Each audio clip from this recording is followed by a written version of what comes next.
Един цитат. България има нужда от революция, не от галене с перце. Твърдението е на гръцкия бизнесмен Христос Морутис, който от 2000-та година прави бизнес в България. Той е наш гост. Добро утро. Добро утро. Защо говорите за революция? Каква революция? Бизнес революция или... Не бизнес. Мисля, че говорих и писах за революция, която трябва да бъде на политиката. Трябва една голяма, огромна, според мен, смяна на политиката на страна напред, за да вървим по-активно и по-добре напред в България. Вие вече живеете, работите тук, познавате ситуацията? Живея от 1999 година, 11 години в България. Познавам ситуация добре. Имам страшно и то в развитие. Това е най-хубавото, че не виждате просто картината, която е в момента. Знаете какво постигнахме за този период. Точно така. Аз съм дошъл в България 1999 година, 2 години след кризата. Разбира се, това много пъти в България преди, когато има се процес от 90-99, беше много труден период, а 99 година беше ужасно тук. Знаете, да, всеки знае. И аз видях тази огромна промяна на страната и на хората през тези 11 години. Не е ли това почти революция, макар и еволюционно тръгвайки? Разбира се, революция е една революция, която вие, българите, не го разбирате. И това, което на мене ми е много странно, че всеки един харесва да говори срещу страната си и да казва колко е зле, колко така България не може да се прави и глупости. Аз не виждам как може да стане по-добре, ако всеки един говори зле, например, и този всеки един не прави нещо малко, за да може тази страна да стане по-добра. И това малко трябва да стартира първо от семейство, от приятелите, от там, където живее, от фирмата, която работи, за да стане по-голямо, да бъде по-напред на приятелите си, на обществото, където... Добре, това е етика, но да говорим за бизнес, за икономиката. Знаете от каква ниска база тръгнахме ние? Всяка година сега добавяме към нашия брутен вътрешен продукт, несравним с Гърция. Примерно, вие имате 280 милиарда, ние имаме примерно нещо от типа на около 30 и няколко милиарда евро, ако са точни данните в момента, но всяка година добавяме малко. Какво трябва още да направим? Много добре, че правихте този сравнение с Гърция.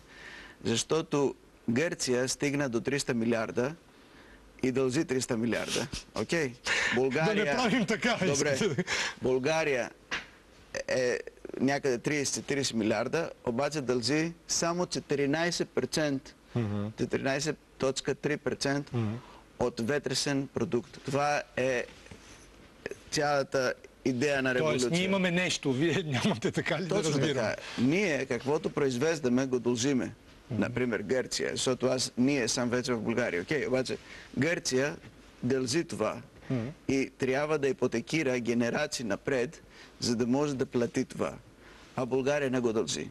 И България има една страхотна макроекономическа позиция, една картина, която много страни искат да имат, което вие, и което говоря вие, хората на обществото не го познават. Оттам почваме. Мисля, че България има възможност да взема някакви малки кредити, за да може да инвестира в инфраструктура, в хората, в живот на хората и за да може да ходи напред. Това мисля, че е нещо, което трябва правителството на Бойко Борисов да го види по-внимателно и да прави една по-агресивна стратегия, за да ходи напред.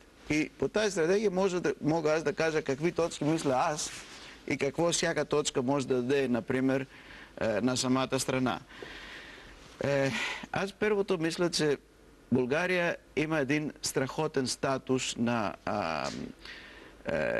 данъчен режим. Това, което чухме много пъти от министър Дянков и от другите хора. 10% е лесно за изчисляване.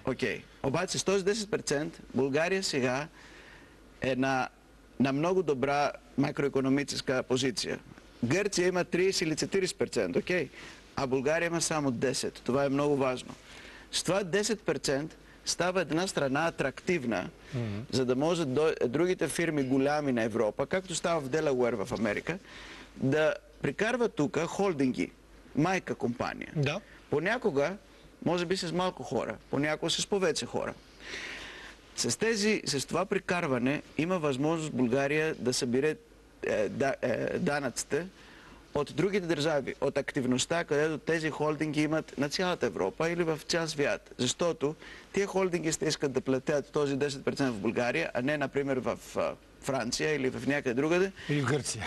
Гърция навсякъде, няма значение. Да, но тук винаги се казва, едно е критиката на синдикатите, за нея няма да говорим, че това никога не е довело до резултат. Да. Това не е довело до резултат. Да. Но второ е така или иначе, ние не виждаме тези фирми да идват. Защо? Защото нямаме инфраструктура, защото живота тук не е толкова приятен. Забравете инфраструктура. Това, което трябва да прави правителството, и според мен там е цялата ключова ситуация, да може да инвестира малко повече на агенция за инвестиции, на Българска агенция за инвестиции. Да. Там има един страхотен човек. Човек, който работи там, е млад, 30 годишен, работи се в цял свят. И често е бил гост тук при нас. Да. Много е добър. Според мен е много добър. Обаче е добър с никакви пари. Не можеш без да имаш един бюджет, например, да кажем 2, 3, 4 милиона евро, да работиш. Той няма този бюджет. Номер едно. Номер две. Трябва да имаш една много добра рецепция, да кажем. Приемане, за тия потенциални холдинги, които ще дойдат тук. Да ги искаш и да знаеш да се държиш с тях. На bgvesti.com, където пиша много пъти, пиша много статии там. Аз писах много точно какво трябва да правя. Трябва да правя една много добра приемна с хората, които говорят няколко езици. Не струват много пари тия хора, да. С някои много добри презентации. Разбира се, има много фирми, които могат да оправят това. Не струва много. Да. И една специална данъчна агенция с хората, които говорят добре английски, адвокати, които говорят добре английски, знаят стила на държавата, данъчни консултанти, както хората, които работиха, например, на KPMG. Тоест, вие говорите за нещо като фасада, да имаме лице, което да представя не можеш да продаваш държавата без да имаш витрина. Ако нямаш тази витрина, в която ще сложиш държавата, да кажеш, аз съм по-добра държава от друга държава и се продавам, например, не можеш да продадеш продукт. Държава е един продукт. Ходите, например, на цял свят и виждате, например, всяка държава каква промоция прави за себе си. Също така и България трябва да го прави. Не може да очаква инвеститори да дойдат или холдинг, или който да платят данък, защото, например, има една хубава църква или един хубав парламент, това не става. Хубава природа най-вече. Да, хубава природа. Ние това обикновено държим. Сигурно ще хода на природа хората, обаче първо трябва да го продадеш. Вижте какво Кипър е направила. И затова давам Кипър като пример. Кипър беше унищожена 1974 година след война. Имаше 200 хиляди хора, които нямаха къде да живеят. И какво направиха киприотите? Да, грецката част на Кипър. Тя е успяла, например, 10 години след войната да реши вътрешни проблеми. Разбира се, с помощ на майка Гърция, обаче да реши тези проблеми и по-нататък да прави една политика с офшорни първо компании и с много фирми около тях, с които промотираха навсякъде. Първото на арабите, дойдоха всичките арабите, след това на руснаците. Всичките руски пари са в Кипър сега и плащат данъци. Кипър има също 10%, плащат този 10%. България може това да го прави. Това е, казвам аз. Господин Морутис, обаче българският народ, сега не мога да кажа добър или лош или за какво става дума, но винаги гледа към гърците така с едно безпокойство. Ето вижте какво направиха те са по-умни, по-хитри, дори казваме ние в такива моменти. Да. Взимаха заеми, поправиха потреблението, нарасна, живеят по-добре от нас, виждат белите къщи, виждат нещата как са се развили и казват, ето това е модел. Защо трябва да работим, вместо да взимаме заеми, примерно? Защо да не вървим по техния път, например? Аз мисля, че трябва правилен път е някъде на средата. Okay? Нито е хубаво да вземаш много заеми и да живееш заем. И сега, например, да нямаш работа, защото безработица на 14% заради проблеми. 14%? Да, официално. Да, нашата е 9%. Да, 9%, това казвам. Okay. България има по-добра макроекономическа картина, обаче това е друга тема. Това е макрото, добре оставя. Да, обаче ще влизаме на този тема. Сега, живота на хората. Там може да влизаме на тази тема пак. Трябва, мисля, правителството да инвестира малко пари. Може Да, може да се кредитира 2, 3, 4 милиарда евро. Заедно с европейски пари, например, сложи с 2 милиарда евро, взимаш още 8 милиарда от Европейския съюз като подарък. Да правиш по-добра инфраструктура. Стартираш да правиш повече улици, повече инфраструктура, повече, например, развитие на хората. Не е така, как се казва, на малки степки, както сега го правят, така мизерни, а на една по-голяма програма. 2 милиарда е нищо, например, спрямо... Но ние толкова не можем да вземем от Европейски съюз заради други проблеми. Окей, може да го вземем България. И там, ако влизаме на тази тема, е друга тема. Какво трябва да прави? Разбира се, имам какво трябва да прави и разбира се, може да взима примери от другите страни, които са влизали в Европейския съюз. Гърция трябва за 10 години, за да може да адаптира добре в европейски програми, да почне да взема пари. Обаче, когато вземаш пари, инвестираш 10-20% и 80%, например, идват като подарък. А този подарък става магистрала, става улица, става нещо и на тази улица, на тази инфраструктура работят хората.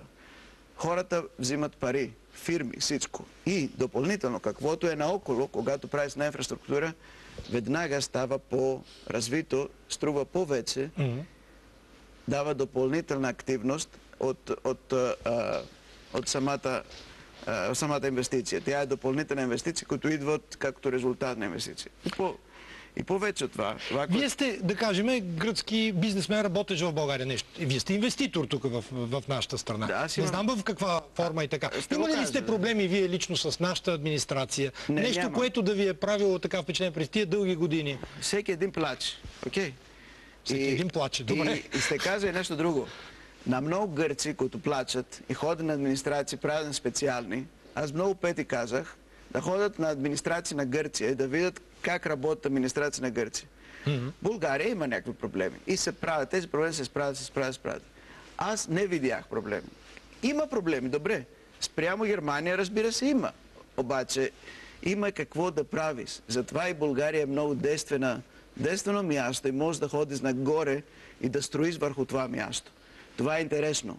И трябва някой да види, например, какви проблеми има, да прави една стратегия, да строи върху тия проблеми, не само да плаче. Защото всеки плаче, не мога, това, друго. Не е така. Трябва да строиш върху тия неща, да мислиш, например, къде е проблема и да го правиш. От една малка проблема, друго проблем, трети проблем.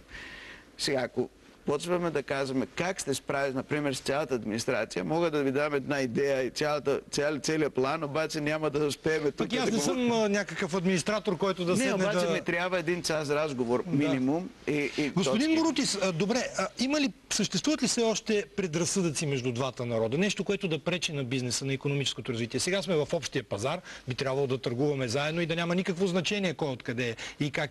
На вас правило ли ви е впечатление? Така, знаете, българите казваме за гърците, те са византийци, те нещо ще ни прецакат, нали, по някакъв начин. Гърците казват за българите, остай тук, ще стане работата по-хитро, по-умно. Знаете, че гърците, например, ползват сестата дума византийци за хората, които са хитри. Когато искаш да кажеш, например, че това е някаква хитростта и така нататък, казваме, това е византийска ситуация. Да, но аз говоря за бизнеса, за тези отношения, които са делови. Вижте какво, старите бизнесмени бяха някакви дребни, малки бизнесмени, не успяли в Гърция. Разбира се, резултатите бяха ужасни в България. Говорим 90-та година, 90-те, първа десетилетие.